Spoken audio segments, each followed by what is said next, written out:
Welcome back, everyone. And it's my pleasure now to welcome Robert Mays and Suzanne Mays to give their presentation. Robert and Suzanne, why don't you go ahead and start telling us about your professional background related to your presentation today. Welcome to our talk. Suzanne and I have been researching near-death experiences since 2005, although neither of us has had an NDE. Our research focus is understanding consciousness and how the non-material mind works with the brain.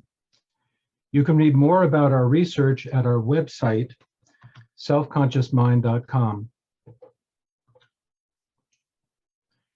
In this presentation, we propose an alternative view to the notions of non-local mind and one mind. First, here are some definitions.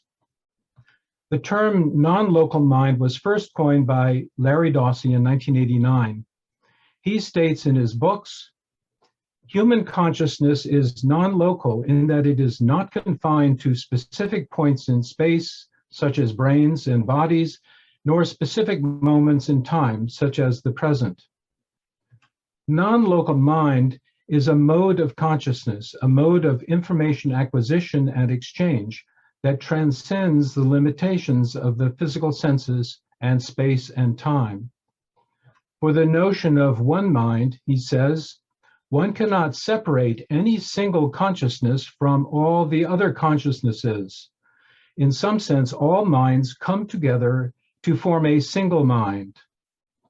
Non-local one-mind phenomena include telepathic exchanges, clairvoyant knowing, remote viewing, precognition, and presentiment. Dr. Dossey has discussed two features of information access and exchange between the mind and the brain. First, filtering by the brain. There is good evidence that human consciousness is filtered or reduced by the brain. Second, the transmission model, in quotes. For Dr. Dossey, consciousness operates through the brain. It is not produced by the brain. However, he says, there is no evidence that anything is actually transmitted because consciousness is omnipresent. Other researchers have proposed the television set analogy to explain how the mind works with the brain. We agree with the following aspects of the non-local mind. We agree that consciousness is filtered by the brain. In our view, the situation is more the case that in-body consciousness, when we are in the physical body, is dependent on brain activity. Brain processes are slow and not as sharply focused or expansive as in an NDE, which is experienced as more real than real.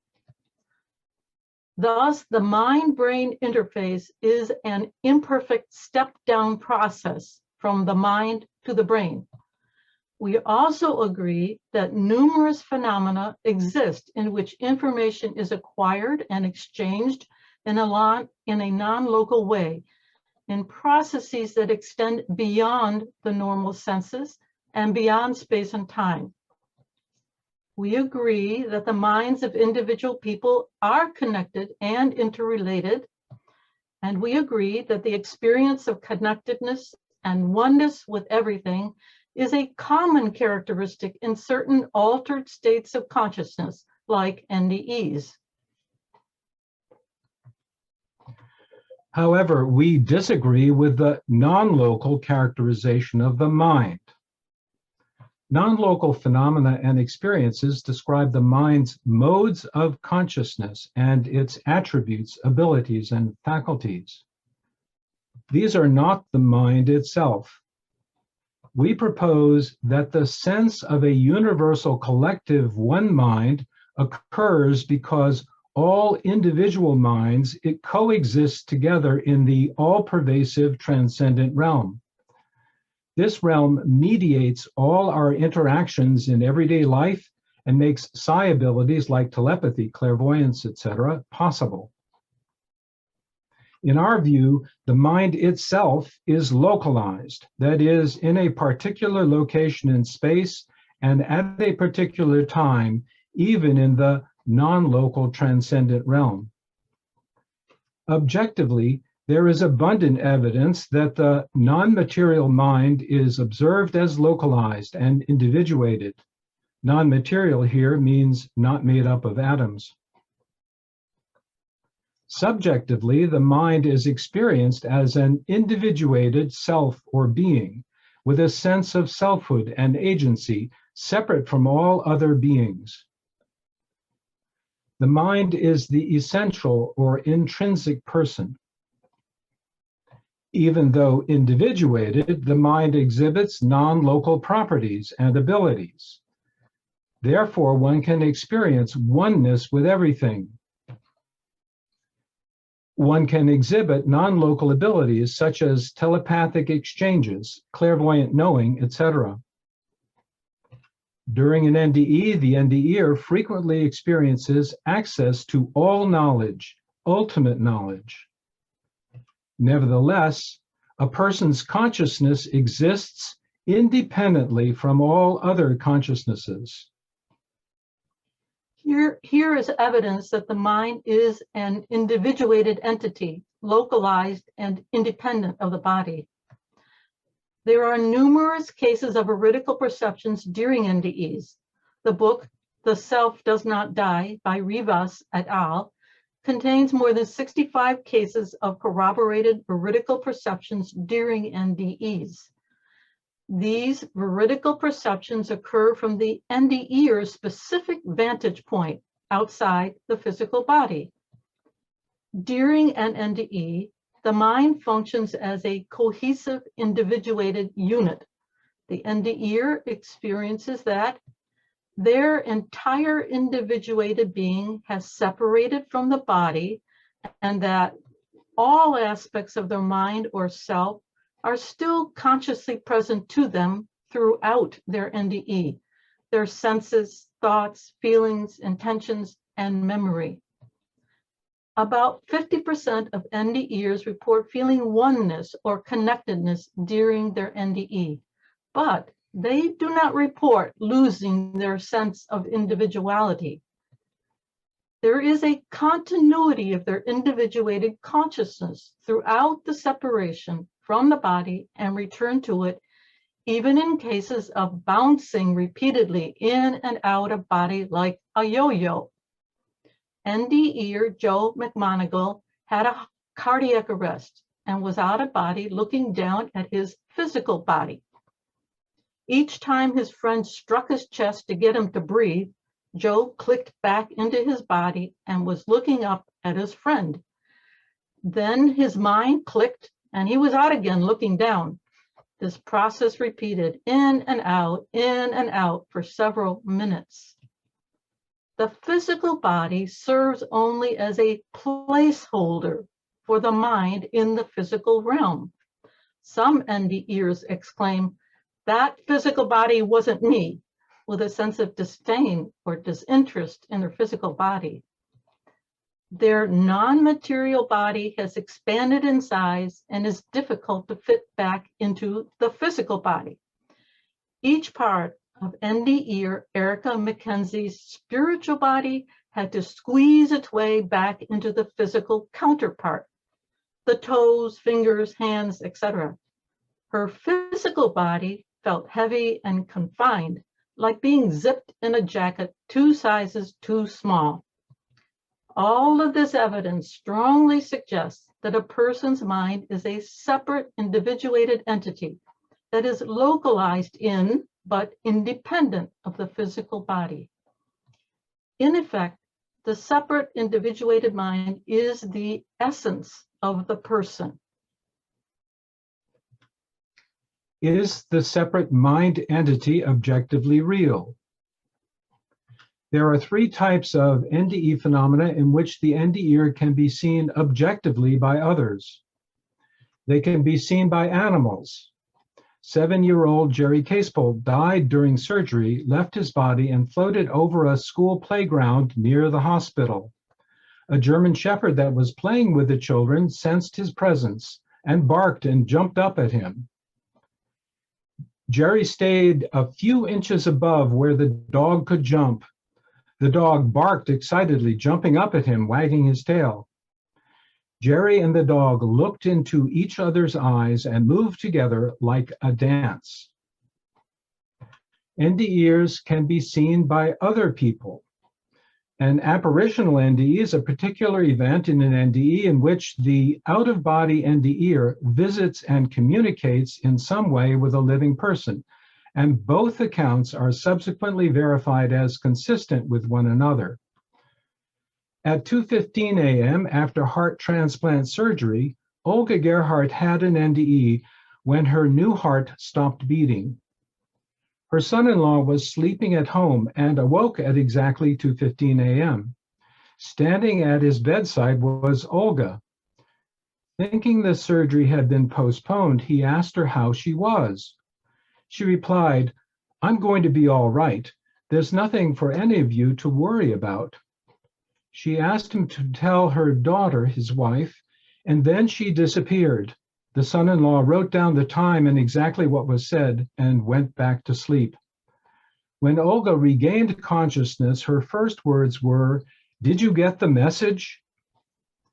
During her NDE, Olga was unable to communicate with family members asleep in the hospital waiting room, but she succeeded in communicating with her son-in-law. NDEs can also be seen by other NDEs. There are cases of simultaneous NDEs in which the NDEs could see one and interact with one another. In the case of the 20-person hotshot firefighter team, the group was caught by shifting winds. They were quickly engulfed in flames, and each had an NDE. They saw each other in the air, standing over their bodies. Each NDE's out-of-body form was objectively visible to the other NDEs. The objective corroboration by others of the NDE's out-of-body form demonstrates that the NDE mind entity is a real thing, a real individuated being. The separate mind entity is localized and individuated in both the physical and transcendent realms.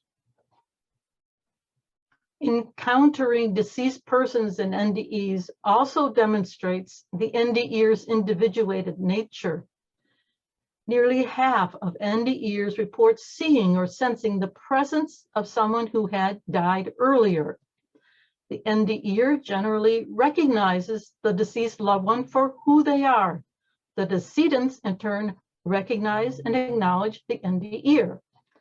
There are two types of cases of encountering deceased loved ones that demonstrate the phenomenon. The first type is encountering persons known to the NDE, but who were not known to have died. When the NDE recognizes the deceased person and receives vertical information that they didn't know at the time, this is strong objective evidence that the decedent was actually the person known to the NDE. 9-year-old Eddie Cuomo's fever finally broke after 36 hours in the hospital. As soon as Eddie opened his eyes at 3 in the morning, he urgently told his parents that he had been to heaven, where he saw his deceased Grandma Cuomo, Auntie Rosa, and Uncle Lorenzo. Eddie added that he also saw his 19-year-old sister, Teresa, who told him he had to go back. His father became agitated because he had spoken with Teresa, who was at college in Vermont, 2 nights earlier. Later that morning, when Eddie's parents telephoned the college, they learned that Teresa had died instantly in an automobile accident just before midnight, 3 hours before Eddie woke up from his coma. College officials had tried unsuccessfully to reach the Cuomos at home to inform them of the tragic news.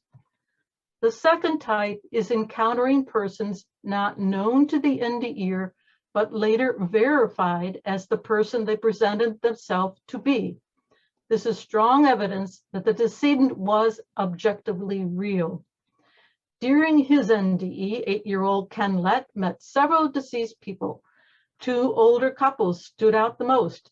They wanted to tell him who they were, but first they needed to know who he was. "I am Kenneth Lett," he said with his tiny 8-year-old voice. Mention of the Lett name got their attention. Someone asked Ken who his father was. "Lyle," he said. Many of them gasped when they realized they knew his father. "Oh, you're Lyle's son." He was quickly introduced to many departed souls from his earthly family. Ken says, "Two of the older women introduced themselves as my father's grandmothers. They introduced me to my great-grandfathers, their husbands." Many years later, Ken's living grandmother showed him photos of his great-grandparents taken in the early 1900s. Ken instantly knew who they were from having met them in heaven. What do these cases mean? Veridical communication with someone who has already died is evidence that the person's individuated mind continues to exist after death in the transcendent realm. The cases in which the deceased person is unknown but later identified are strong objective evidence that the person's identity, appearance, and personality continue on after death. Let's examine a related phenomenon, shared death experiences, SDEs. In an SDE, someone attending a dying loved one experiences the dying process along with the loved one. The SDE may see the dying person's spirit leave their physical body. The SDE may leave their own body and accompany the deceased person out of body. The SDE may see deceased relatives and friends of the dying person come to escort the person to the other realm. So the SDE becomes an objective eyewitness of the process of dying. Here's a case of Dr. Jameson and her mother. Dr. Jameson was visiting her mother when her mother had a cardiac arrest. Jameson administered CPR, but after 30 minutes realized that her mother was dead. Jameson felt herself lift out of her body and saw her physical body below. The spirit of her mother was next to her. In the corner of the room, a light-filled tunnel opened up. Out of that light came people Jameson had known for years, deceased friends of her mother. Her mother had a tender reunion with her friends and drifted off into the light. The tube closed down. The light was gone, and Jameson was back in her body standing next to her deceased mother. Dr. Jameson was perfectly healthy. She witnessed the process of her mother's death and the transition into a different realm. What do shared death experiences mean? The SDE observes the decedent's transition to actual death. They directly perceive elements that commonly occur in NDEs, but from a third-person perspective, including the individuated forms of deceased loved ones and friends, and the decedent's individuated spirit body. Thus, in the SDE, the decedent's individuated conscious self continues on after physical death. There is evidence from other death-related phenomena that after death, a person continues on as an individuated being in the transcendent realm.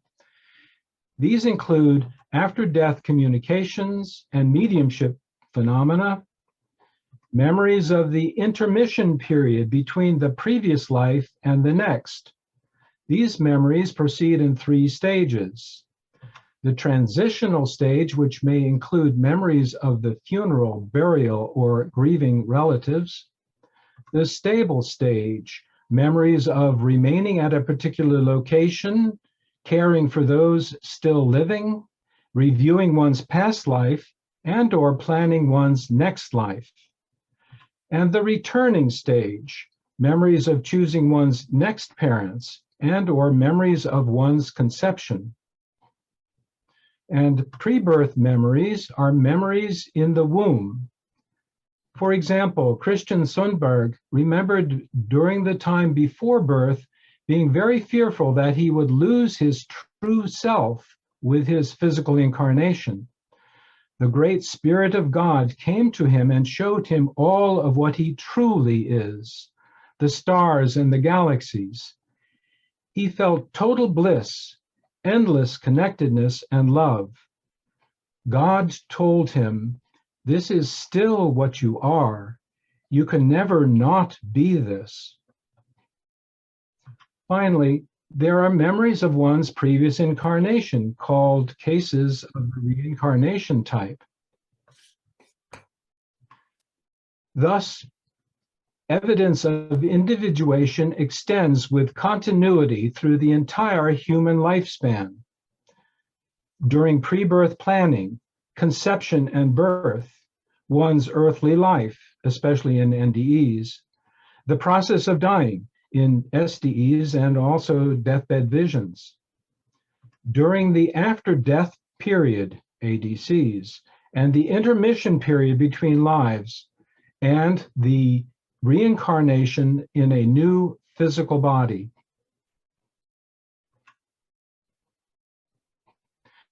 We need now to address how the mind works with the brain. What are the minimum requirements for mind-brain interactions? We are not aware of any detailed model from researchers for how the non-local mind works with the brain. However, we believe the minimum requirements for the non-local mind to work with a specific person's brain are: there must be a causal relationship, a causal pairing between a specific person's mind and that person's brain. The brain must influence the mind to support sensations, perceptions, and awareness. And the mind must influence the brain to support volition, movements, thoughts, and so on. To account for these influences, the high level of correlation of brain electrical activity with mental states, at some level, there must be physical interactions between the mind and the brain. The interactions must be two-way, brain to mind and mind to brain. The interactions should occur through direct physical contact, and nearly all of the energy for these interactions should come from brain neurons. Neurological evidence strongly suggests that the mind's interface with the brain operates at a fine-grained size, perhaps at the level of the cortical mini-column, which is about 4 square millimeters in area, and at brain speeds on the order of 10 to 100 milliseconds. It's not clear to us how these requirements can be met with a non-local mind model. But all these requirements can be met if one assumes a person's mind is localized and individuated as the death-related evidence suggests. The person's mind is causally paired with their specific brain and body, and the mind works by direct physical contact with the brain. There is good NDE evidence for mind-brain interactions. First, there is strong evidence in NDEs that the out-of-body mind interacts with physical processes such as light, sound waves in the air, and solid matter, giving rise to subjective sensations and accurate veridical perceptions in the physical realm. And there is evidence of a new, subtle push-pull force when the out-of-body mind entity passes through solid matter, giving the sense of resistance or increased density in the NDE. This is similar to passing one's hand through water. And there is evidence that when NDEs interact with another person's physical body, the mind can interact specifically with neural electrical processes, both sensing and triggering neural electrical activity. Here is a plausible mechanism for mind-brain interaction. In our theory, the physical interface between the non-material mind and the brain is in the gray matter. The interface is specifically in the apical dendrites in the outermost 2 to 3 millimeters of the cortex. There is a two-way causal interaction between the non-material mind and brain neurons. The mind senses neural action potentials through their back propagation, as seen here, in the apical dendrites. And the mind opens ion channels, as modeled here, to trigger action potentials. The neural electrical activity brings perceptions and thoughts to awareness in the mind. And mental intentions trigger electrical activity, which activates motor actions. Most philosophers and scientists reject dualist theories like ours because they think it's impossible for a non-material mind to interact with a physical brain. They consider consciousness purely the result of brain processes. We address the philosophical objections to interactionist dualism. First, there is strong evidence that the out-of-body mind interacts with physical processes, giving rise to phenomenal perceptions in the NDE's mind. And there is evidence that a subtle, previously unrecognized two-way force is involved in mind-matter interactions. There are three specific philosophical challenges to interactionist dualism. First, taking the mind to be a thing is a category error because the mind is simply the collection of a person's dispositions and capacities resulting from brain activity. So minds are in a different category from physical objects like brains.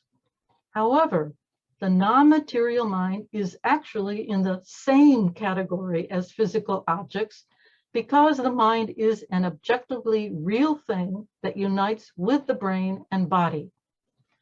Secondly, the causal pairing problem of how a non-material mind existing outside physical space can causally interact with a physical object like a brain. Any causal interaction must occur in spatial relation to the physical object. In our view, the non-material mind is a three-dimensional object in physical space, which merges and pairs with the physical brain. The mind and brain are located in intimate spatial relation to one another and exert direct causal interactions with each other. Third, the causal closure of the physical, stating that all physical effects have only physical causes. In our theory, the mind is non-material, yet interacts with physical processes and thus takes part in physical causation. The mind interfaces with the brain at specific points of contact at the surface of the cortex. At this point, we would like to consider the implications of the evidence for the individuated non-material mind or mind entity relative to its integration with the brain. The evidence from NDEs and SDEs suggests there are three clear states of the mind's relation to the brain. One, the mind is fully united and integrated with the brain in ordinary consciousness. Two, the mind is fully separated in NDEs and in the permanent death of the physical body. And three, the mind is reunited with the body after an NDE, but remains partially separated, as can be seen in the after effects of an NDE. The after effects include newly acquired electrical and electronic effects, psychic abilities, and physical or emotional sensitivities. After a deep experience, the NDE's body may glow. The NDE may hear the thoughts of others or sense others' emotional states. The after effects tend to diminish over time, but can be viewed as a state of partial separation of the mind from the body. The fact that 80% of cardiac arrest patients do not have an NDE implies that there is a separability threshold, a threshold that must be crossed before the person's mind will separate from the body. and we're grateful to independent researcher J.D. Walters for suggesting several of these concepts. If there was a prior NDE, a prior trauma, the threshold will generally be lower, and a subsequent NDE will be more likely to occur. The separability threshold may be reduced with meditation, alcohol, psychoactive drugs, and can lead to partial separation with reduced brain electrical activity, as Margie Woollacott described earlier. Or even they can lead to full separation in an NDE-like experience. The partially separated state appears to be brief and thus unstable, which may explain transient psi experiences. A high separability threshold and partial separation can also explain the phenomena of dementia and terminal lucidity. As the brain and thus the mind get progressively disabled in dementia, the mind stays fully tied to the dysfunctional brain. The patient can rally with partial separation and brief periods of mental coherence, but then falls back into dementia. In terminal lucidity, the mind partially separates and functions normally for a brief period, but then lapses back into the demented state and soon thereafter permanently separates with physical death.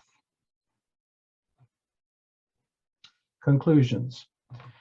In this presentation, we proposed two things. First, in our view, there is overwhelming evidence from NDEs and other death-related phenomena that the mind is individuated and localized even in the transcendent realm. Second, there is a plausible model for how the localized non-material mind works with the brain. These proposals have explanatory power for numerous neurological and death-related phenomena, such as disorders of consciousness, dementia, and terminal lucidity. We further propose that the notion of the universal collective one mind refers to the all-pervasive transcendent realm. They are one and the same thing. Phenomena suggesting one mind, like telepathy and clairvoyance, are actually glimpses into and intimations of the transcendent realm, which mediates all interactions in everyday life. In contrast, phenomena from NDEs are direct, indelible, immersive, transformative experiences of the transcendent realm. Telepathy, for example, is the normal mode of communication between individuated beings in this realm. And this final thought is from philosopher and scientist Rudolf Steiner. The ancient cliche that we must ultimately lose our individual consciousness and merge into a universal consciousness is no longer correct. Universal consciousness will be a harmony of all forms of consciousness. Human beings who have passed through the final stage of human development will form a unity out of their own free will.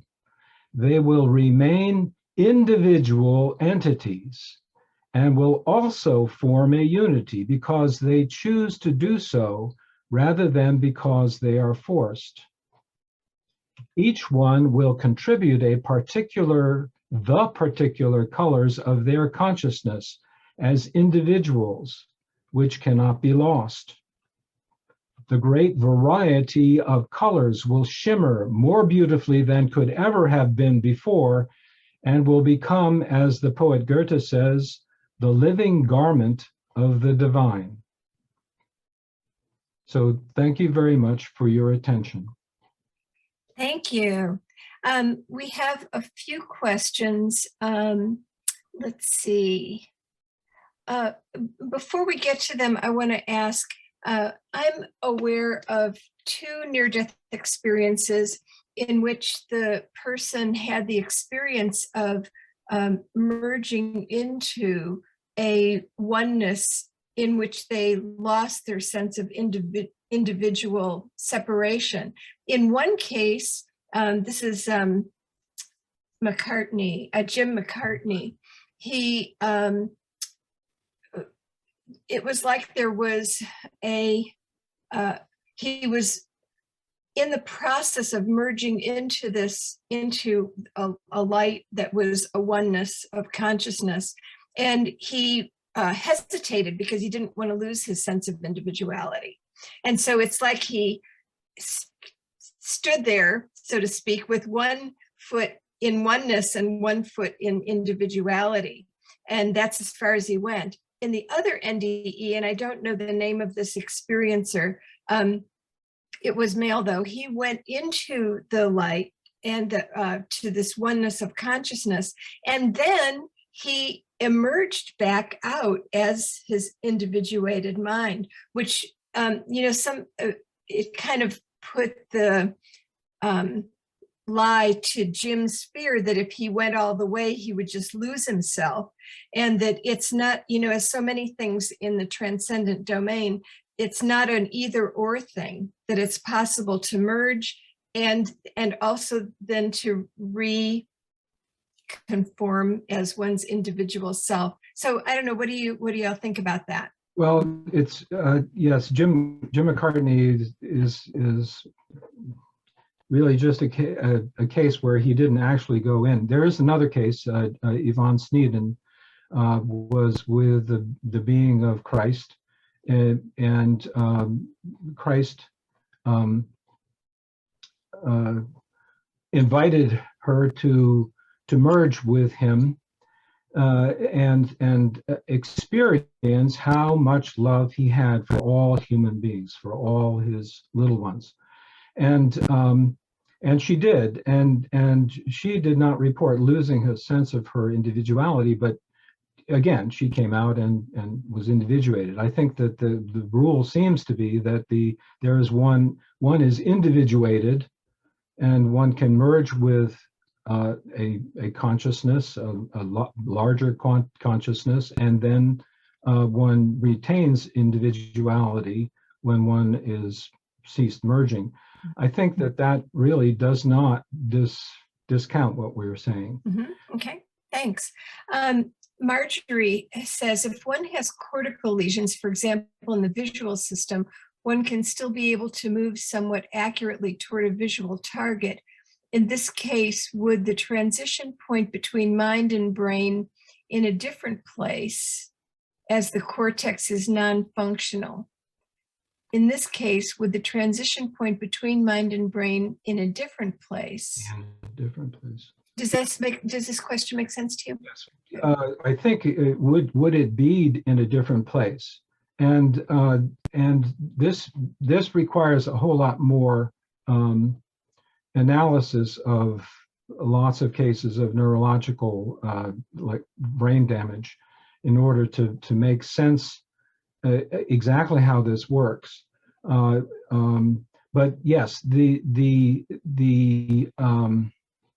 perceptions can be done outside without the physical eyes, and actually without the physical apparatus. And actually, there are people who develop this ability to see without their eyes, and they see, or at least some of them can see very much the way NDEers see when they're out of body. They see in 360-degree vision.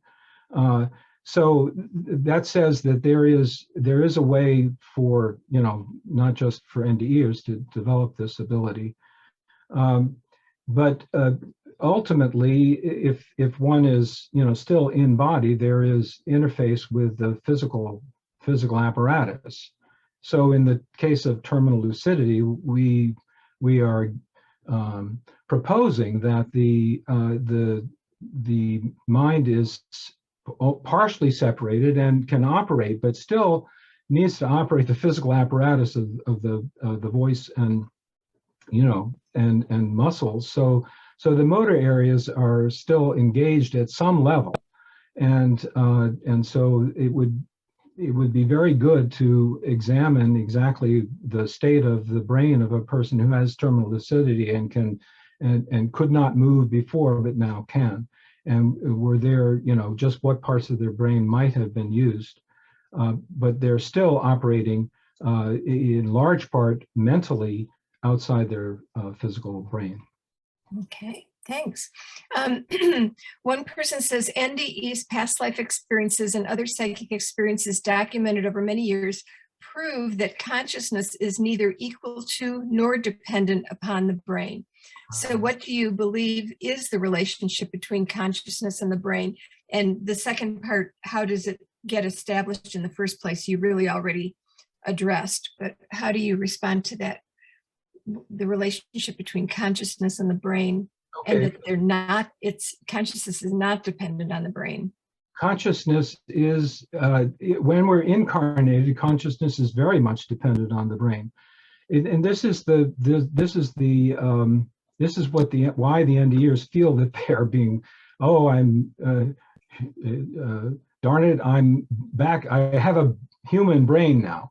Because basically when we are tied to the incarnated and we have this intimate connection with the brain, our consciousness has to work through the brain. We have to induce the consciousness from the mind to the brain so that we can become aware of our own thoughts.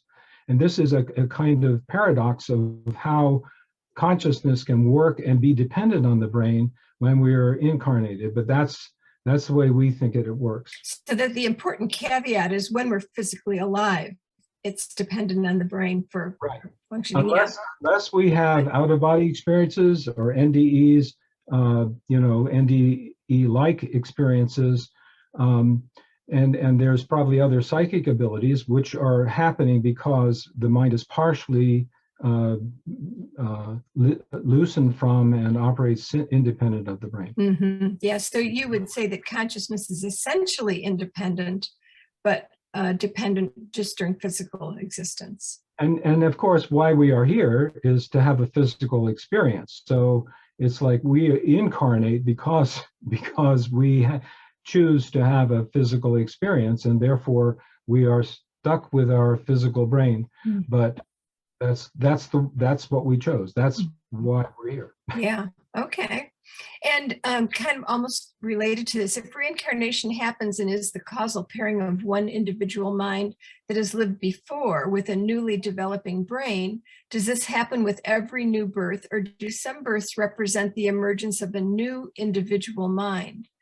And if both happen, any thoughts on the conditions that might lead to either one or the other outcome? Well, okay. Well, I'm sure that there are newly incarnated beings, souls, or whatever, spiritual beings coming into a physical incarnation for the first time. And but all of this is determined by this planning. I mean, the NDEs very clearly say, particularly when the NDE is told, you have to go back because it's not your time.